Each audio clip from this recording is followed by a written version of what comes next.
abandi umuyobozi w'ikigo cy'urubyiruko muri rusange, ariko kubwo by'umwihariko abandi umuyobozi wa Musanze Youth Center, ni ikigo gishinzwe guhuza abashaka akazi n'abagatanga.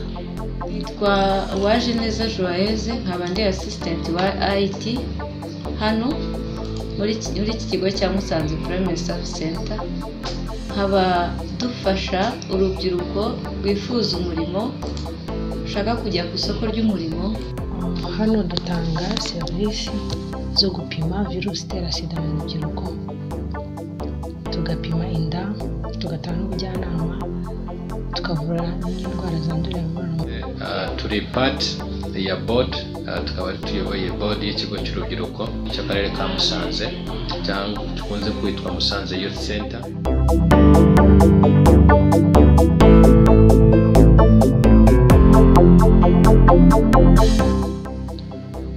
Mu byo nshinzwe muri iki kigo ni uguhuza ibikorwa bikorerwamo, ari ibikorwa bijyanye n'ubuzima bw'imyororokere mu rubyiruko, ari ibikorwa bijyanye n'umurimo n'ikoranabuhanga. Ibigo by'urubyiruko mu gihugu cyacu biteganyijwe kuba muri buri karere kaba gafite ikigo cy'urubyiruko, kugira ngo urubyiruko rubone aho rwisanzurira, haba mu myidagaduro, haba mu mikino itandukanye, haba mu bikorwa byo gushaka umurimo, haba no mu bikorwa bijyanye n'ubuzima bw'imyororokere mu rubyiruko. Ikindi gikomeye ni uburyo bw'uburezi bw'uburere mboneragihugu, aho urubyiruko rushobora gutozwa umuco, rugatozwa indangagaciro z'Abanyarwanda.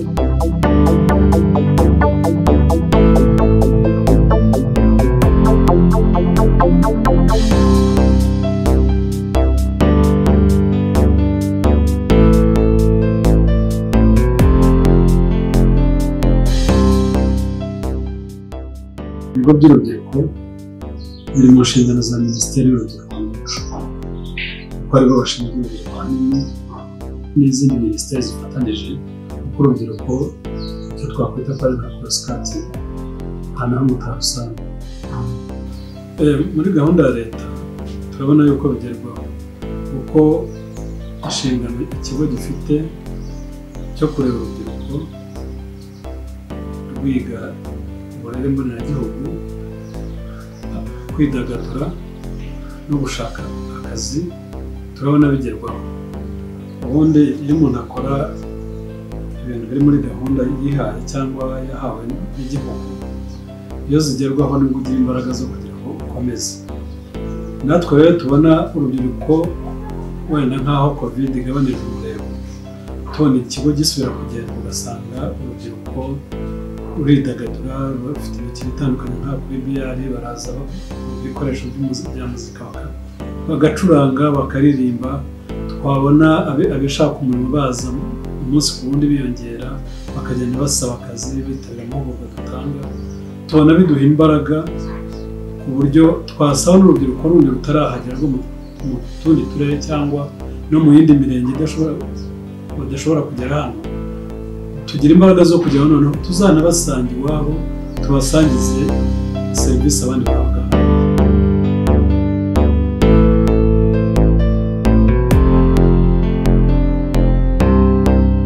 Muri serivisi dutanga ku kigo cy'urubyiruko, hari izo tuzajya dutangira mu yindi mirenge itari iya Muhoza. Gusa Muhoza naho tumaze gusura ibigo by'amashuri bibiri, Muhoza ya mbere na Muhoza ya kabiri, ariko tugakomeza mu cyumweru gishize twatanze serivisi z'ubuzima mu murenge wa Busogo. Ababyeyi rero ikintu tubasaba muri rusange ni ukorohereza abana kugera ku kigo cy'urubyiruko, ariko kubera bo babona n'amakuru kubarusha bajya ahubwo abana bakangurira kuza hano kugira ngo bahigire imico myiza n'imyitwarire myiza n'indangagaciro nyarwanda, aho kugira ngo bazerere bakabaza gukinira hano kuko hari imyidagaduro, hari ibyo bakora byinshi bakikorera hano kandi bagira akamaro. Mu minsi izaza rero ikigo cyacu kizaba ari ikigo ntangarugero kirimo serivisi zitangwa nyinshi. Ni ikigo cyafashije benshi babona akazi. Mahoro Marciane ni umukobwa ubana n'ubumuga bw'ingingo, akaba akomoka mu murenge wa Busogo. Afite impamyabumenyi yo mu cyiciro cya 2 cya kaminuza A0 muri Biomedical and Laboratory Sciences. Kuri ubu akora ku ivuriro Polyclinique La Medicale. Ni umwe mu basobanukiwe ibijyanye na serivisi zitangirwa muri iki kigo, ndetse ngo ntaterwa isoni no guhamya ibyiza byaho. Kuba iki kigo cyaramufashije kubona akazi ni naho ahera agira inama urubyiruko. Musanze Youth Center ni ikigo cy'urubyiruko gifasha kandi cyita ku rubyiruko mu buryo bwo kubona akazi ndetse no kwihangira imirimo. Muri rusange icyo yamfashije, yaduhaye amahugurwa yerekeye no gushaka umurimo ndetse no kwihangira imirimo. Kuri ubu nkaba mfite akazi. Icyo yamfashije kugira mu buryo bwo kubona akazi mu byo yaduhuguye mu buryo bwo gukora CV, mu buryo bwo gukora application letter, mu buryo bwo bwiza bwo kugera ku bakoresha ndetse no ku bantu batanga akazi. Muri ibyo byose ibyo nibyo nifashishije mbasha kuba nabona akazi nkaba nkariyo. Inama nagira urubyiruko muri rusange ni uko rwakwitabira ikigo cy'urubyiruko kuko kirafasha, gifasha urubyiruko mu kwiyongera ubumenyi mu rwego rwo gushaka akazi ndetse no kudacika intege mu gushaka ku kazi baba batanakabonye bakaba ba rwiyemezamirimo beza, kuko iyo ucitse intege uru rubyiruko n'igihugu ntaho kiba kijya, kuko urubyiruko ni twejo hazaza heza. Numva rero inama nagira urubyiruko cyane cyane ni ukugana Musanze Youth Center kuko haba amakuru atandukanye menshi cyane y'akazi, yo gushaka akazi, hari ukujya muri systeme, hari amahugurwa menshi ahabera yerekeranye no gushaka umurimo ndetse no kuwunoza. Rero muri rusange nubwo aricyo nagira inama urubyiruko ndetse n'urubyiruko muri rusange rufite ubumuga, ko dukwiye kwitabira ibigo cyane cyane by'urubyiruko kugira ngo nabo biteze imbere, bareke kuguma aho bari, ahubwo batera imbere nk'uko igihugu kiri gutera imbere. Umubare w'abakomeje kugana iki kigo ugenda wiyongera, ariko n'abatarabona akazi bavuga ko hari icyo bizeye, cyane ko bagenda bahungukira byinshi. Kubaha abana bashaka Fabien agishakisha akazi niyo mpamvu nyamukuru yamuteye kugana iki kigo. Nize ibaruramari muri kaminuza, nkaba ndi umuturage w'ahangaha mu karere ka Musanze. Impamvu mwadusanze ahangaha, iki ni ikigo cy'akarere ka Musanze gihuza abakozi n'abagore n'abashaka akazi. Hanyuma ahangaha tubabonera serivisi z'ubuntu nko kubona mudasobwa, mashini. Icyanteye kuza ahangaha ni uko hari bagenzi banjye twiganye muri kaminuza babashije kubona akazi ariko binyuze muri iki kigo. Ibyo rero ni bimwe mu byamotivye kuba naza ahangaha kugira ngo nanjye ndebe ko nabona ayo mahirwe. Abageze kuri iki kigo bahabwa imashini ku buntu, aho ubusabwa kuba ufite indangamuntu, impamyabumenyi nibura y'amashuri 6 yisumbuye kugira ngo wemererwe kwinjira mu cyumba kibamo imashini. Iyo ugezemo bagufasha kumenya uko wafungura konti ku mbuga zitandukanye ndetse n'ibindi bijyana nabyo.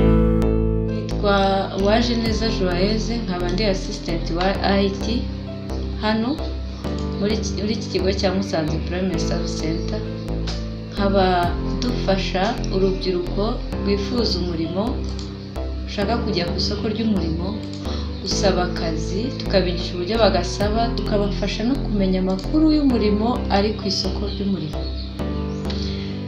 tukabafasha kumenya n'uburyo bakoresha sisiteme ya mifotora muri rusange. Niyo ukeneye gukoreraho ikizami hano turagufasha.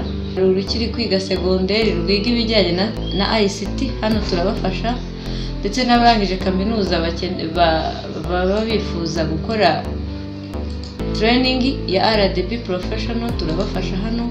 Hano tugira amahugurwa yigisha uburyo basaba uwo murimo, menya gutegura neza ibyangombwa. Hano tukaba tubasikanira ku buntu, tukababimpirimira ibyangombwa byo gusaba akazi kabo ku buntu byose. Muri rusange akaba ari byo dukora hano. Ni ikigo gikomeje gufasha abantu kubona akazi. Umulisa Sudanese nawe yabonye akazi muri Virunga Hotel, kandi burya ngo abikesha iki kigo. Nkora muri hoteli ya Virunga, nkaba nkora muri housekeeping nko mwabibonye. Icyo nshinzwe gutegura icyumba cy'abakiriya nko mwasanze nditegura, gusasa se, gukora amasuku ngibyo. Icyo ndashimira ikigo cy'urubyiruko cya Musanze kuko cyamfashije nkaba ngeze aho ngaha. Ubwiza bw'umukobwa umugezi bwami, ariko kandi imyifatire ye ntiyigena iminsi amarayo. Umwihariko w'iki kigo ari uko bafasha abantu kubona akazi batibagiwe no kubagira inama yo kugira ikinyabupfura mu kazi baba babonye, ni nabyo bituma n'abakoresha babo babishimira. Muhoza Denise ni Operation Manager muri Virunga Hotel, ashimira Musanze Employment Service Center ndetse ahamya ko abakozi be bakora neza. Ubu mikoranire twadufitanye n'ikigo cy'urubyiruko navuga ko ari imikoranire myiza bitewe n'impamvu zitandukanye. Wenda nk'urugero navuga kimwe muri byo, aho tubona abakozi binyuze muri icyo kigo. Urugero natanga, hari abakozi dufite batandukanye nk'uwo muri housekeeping witwa Sudanese, yabonye akazi akabona hano ariko binyuze muri icyo kigo, aho twagiranye imikoranire na GIZ tukabahugura, bagahugurwa igihe kitari gito hano muri Virunga Hotel. Nyuma yaho akaza kubigiramo umugisha akabona stage hano, ubwo yayisabaga yiga muri Akira. Nyuma ya stage tuza kubona ko ari umukozi ushoboye, tubona ko ari umukozi twaha amahirwe yo kuba yabona akazi. Muri urwo rwego yaje kubona akazi hano muri Virunga Hotel binyuze muri icyo kigo cy'urubyiruko cya Musanze. Ku kigo cya Musanze Employment Service Center hatangirwa na serivisi z'ibijyanye n'ikoranabuhanga. Ntarambirwa Museveni ni umufashamyumvire, akaba nawe ashishikariza urubyiruko kugana iki kigo. Dufasha urubyiruko mu bibazo bitandukanye ruba rufite, tubagira inama, tubigisha, tubereka inzira nziza bagomba gucamo nk'urubyiruko. Ikindi tubafasha muri serivisi zijyanye n'ikoranabuhanga ICT, tubigisha ndetse tunabafasha gukoresha imbuga nkoranyambaga neza. Ikindi turashishikariza urubyiruko rwose kugana iki kigo cy'urubyiruko kuko hari byinshi bakuramo ndetse bahigira bibafasha mu buzima bwabo bwa buri munsi. Uretse ikoranabuhanga kandi haba na serivisi z'ubuzima zitandukanye. Uwimana Françoise nawe ni umuforomokazi ukorera muri iki kigo.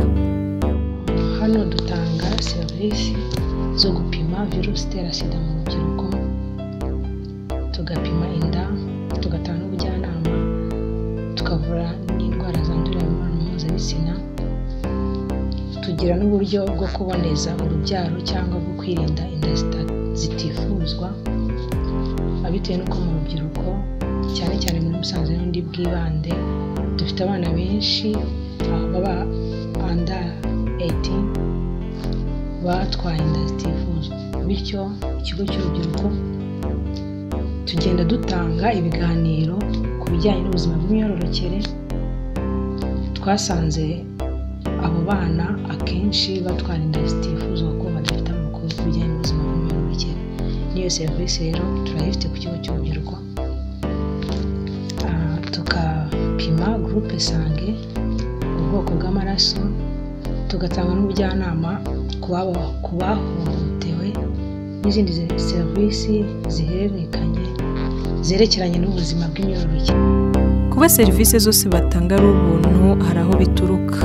Serivisi dutangira ku kigo cy'urubyiruko ni ubuntu, bitewe n'uko urubyiruko rwinshi nta kazi tugira, ni abashomeri, ntabwo babona ayo mafaranga yo kugenda mu health center cyangwa mu hopitali. Impamvu serivisi dutanga ku kigo cy'urubyiruko ari ubuntu nuko dufite abaterankunga, harimo nka RHI igenda itanga ibiganiro ku rubyiruko bijyanye n'ubuzima bw'imyororokere, harimo kuduha ibitabo twifashisha twandikamo abaje batugana, harimo nka kasha itugezaho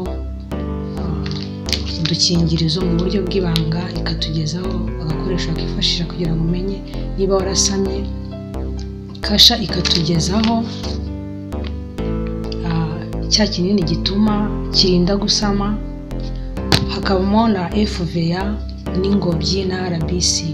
Ibi bigo byo bidufasha guhabwa, biduha training, biduha amahugurwa agendanye n'imirimo dukora.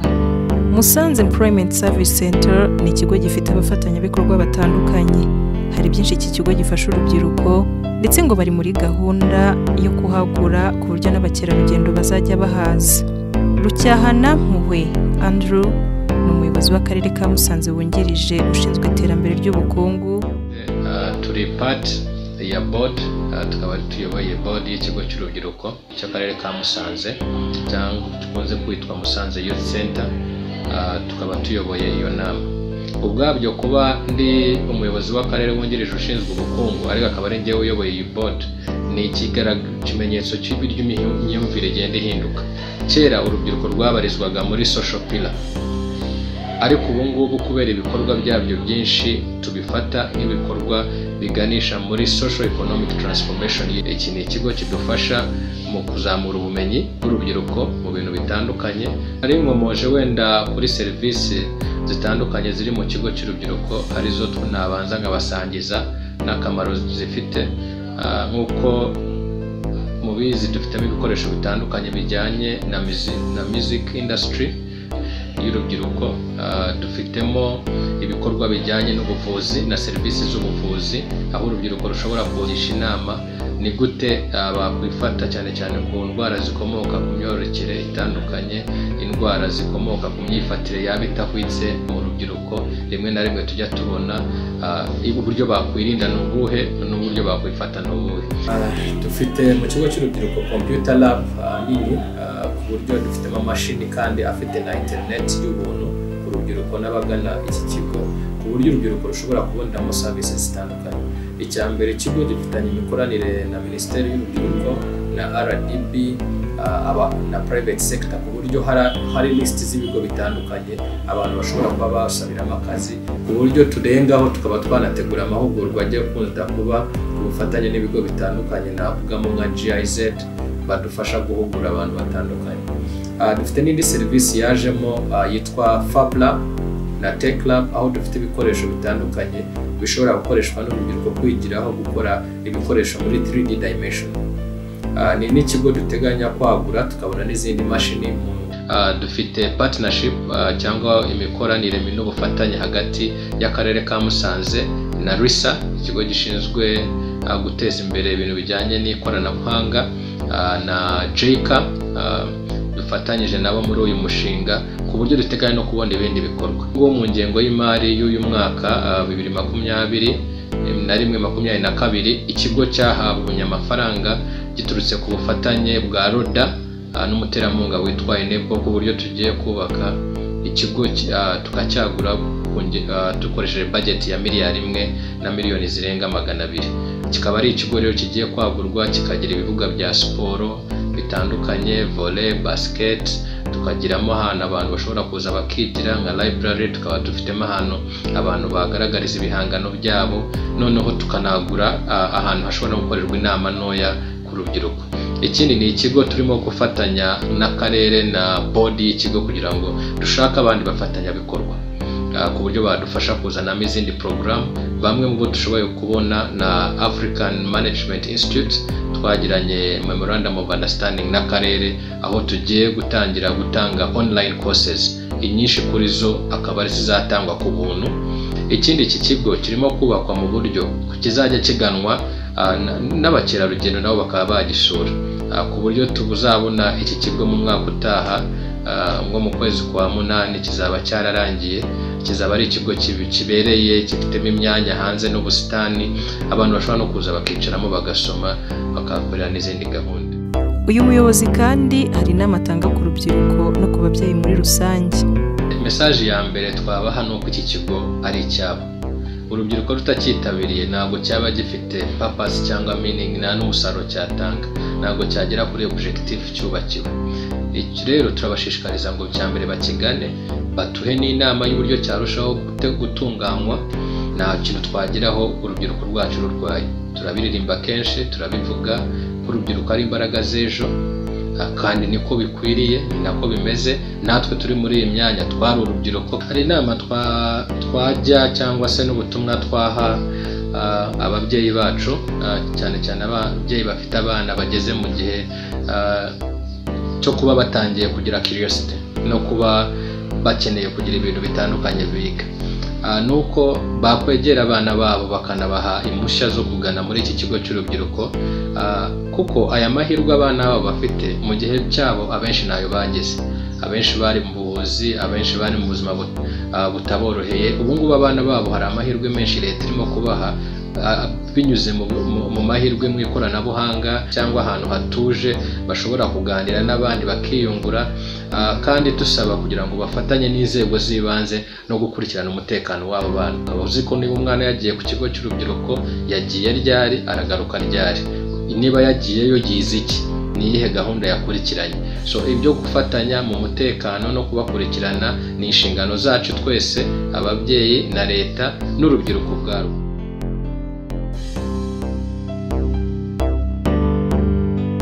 Musanze Employment Service Center ni ikigo gihuza abashaka akazi n'abagatanga, guhanga udushya binyuze mu bukorikori n'ubumenyi rusange, bakaba batanga amahugurwa bigizwemo uruhare n'abafatanyabikorwa batandukanye.